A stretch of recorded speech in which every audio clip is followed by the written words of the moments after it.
ဒီနေ့မှာတော့ချိတ်ရှင်းတဲ့ကလော်တန်တွေကိုကျွန်တော်ဘယ်လိုမျိုးတွေးခေါ်ပြီးတော့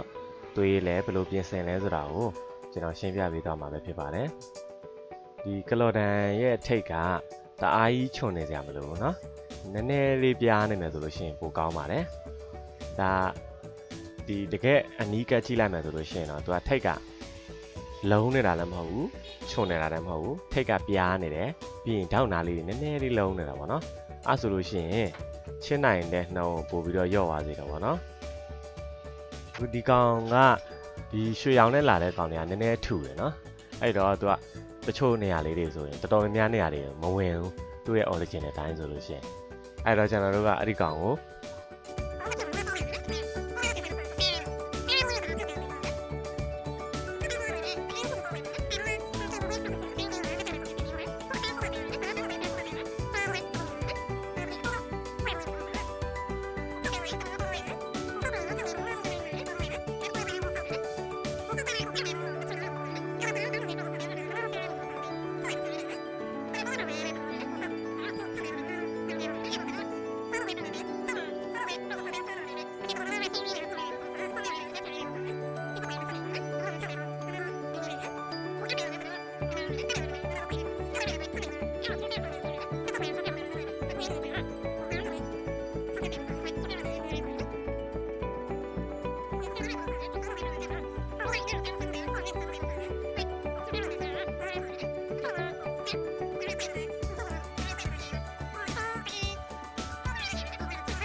「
Bye.